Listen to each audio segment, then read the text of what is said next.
Hello, ladies and gentlemen. Dr. Doujinshi back here again with a little bit of a weirder intro. Not my normal sitting down being a lazy little bitch. This is me giving it a little bit more of a new angle as we get into our next series. I know currently we're not done with the Futabu series, but as long as we're here, we might as well check some things around, if you don't mind. And now, the reason I'm holding the microphone is because this is the thing I use to record my videos, and I'm currently trying out some new things. The background may not look too great, but hey, you try having no budget and then make something. So, let's go ahead and move on to what we're doing nowadays.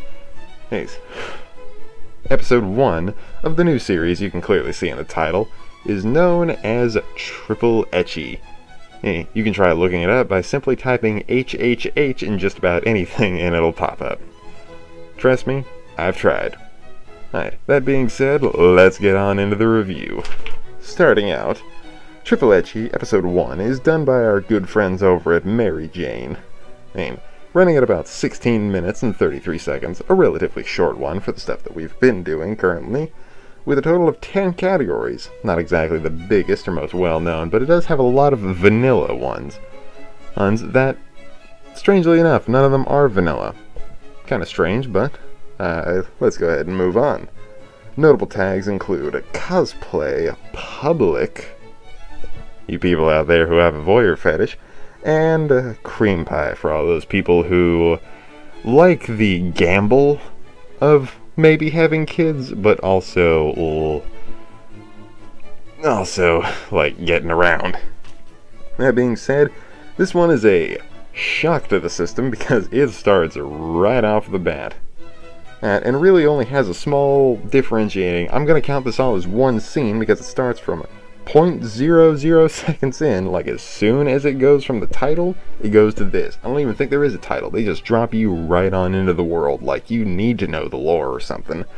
But it goes from 0 seconds in to 30 seconds in, with a brief pause of 20 seconds leading back into the 50-second mark, going in to a minute and 40.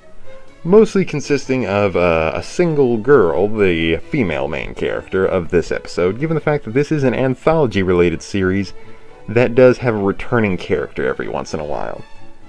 Well, that girl is a schoolgirl, if you will, currently in a classroom getting down with her bad self. Now, gotta say, pretty unhygienic, especially nowadays. Wash your hands, everybody. She's getting down with herself, unaware of another classmate that is currently in that room who is simply there to clean, and now he has to fear for his life. And he decides to take a look over the side and see what's going on and how weird it is that he's actually here, leading to a little bit of a fuck up on his part where he pushes the mop over and alerts her to his presence. Gotta say, if you're trying to keep that V card, you're not doing a good idea. You're not doing a good job, really. You're just going around fucking around, you're gonna find out. Alright. Now, as soon as that section goes along, they then kind of confront each other. She tries to be a little bit more modest and say, hey,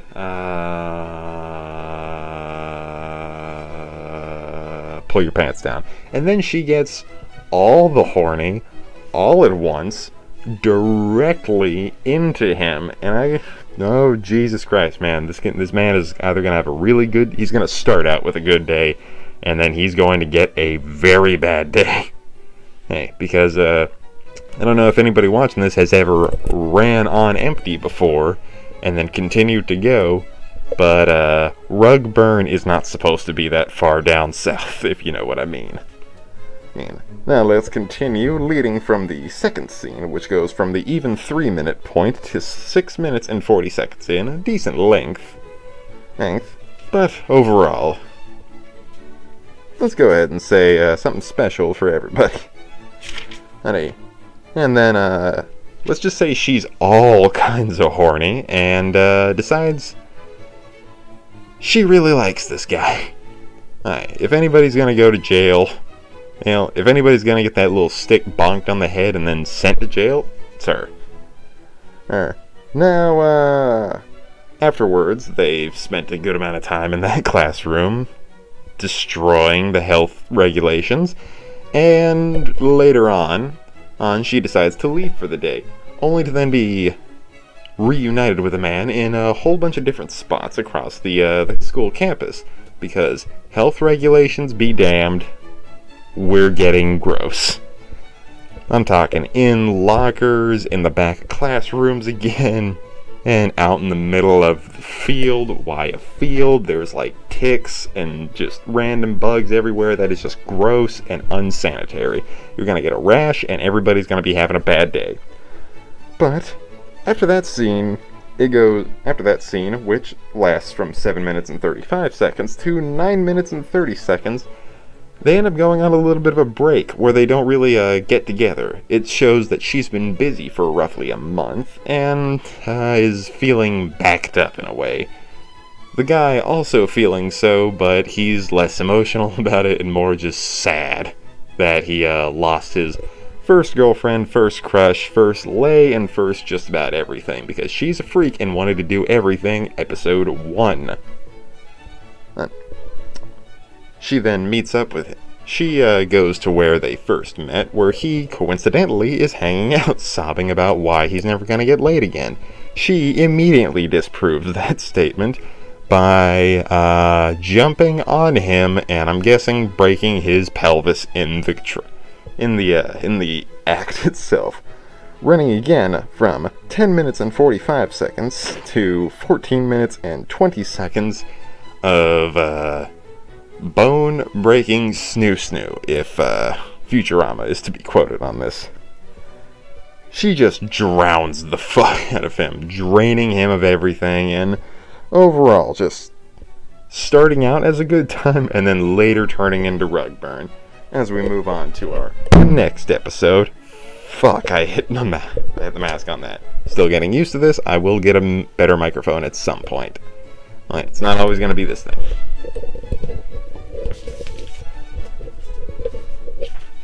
Leading in to the 3 pillars. Animation. Now that kicks off in our first pillar. Pretty mid until the sexy scenes start to kick in, and overall, it's a bit of a try. It's a bit of a slog to get through these scenes. While you are slightly invested in the characters overall, you wouldn't really accustom them to any sort of archetypes in a way, so they don't really stand out when it comes to their movement and animation. It's pretty much, we're here to give the budget to the sex scenes that take up 75% of the running time, and we know what we're doing. Animation, overall, I'd give a 7 out of 10. It would be a 5 out of 10 if it kept the mid-standard until it got to the sex scenes, but they knew where they were going to put their budget, so 7 out of 10. Slightly above average for what they're doing, and I appreciate the way that they did it. Leading on to the second pillar, characters. Like I said when I was talking about the animation, the characters are very archetypal, even though there is only 2 of them. The girl, although being the one that's switched, where the girl is the one that gets the big horny and goes after the guy being more along the lines of, hey, I'm gonna go along for the ride. Alright, pretty archetypal, but then again, there is room to grow if they decide to come back in a future episode, of which they probably will. This is an anthology series, but I've seen the thumbnails for each one, and few characters look familiar. Overall, I'm going to give them a 7 out of 10 for their good use of the archetypes that they are using, but overall wouldn't give them anything above a certain point. Now, the third and final pillar. Plot. The reason we're all here. Now, plot. Just good. It is just so damn good. But it's not perfect because I feel like it's lacking just a little bit more spice to it. But there is an attempt made in a lot of what is done, and I appreciate the fuck out of the way that they do it. They take these few categories that they can work with, and they run with them. Damn, they did a good job. 9 out of 10 on my own personal preferences. If there is anybody out here that decides to go against it because they're not into the more vanilla, stock standard sort of thing.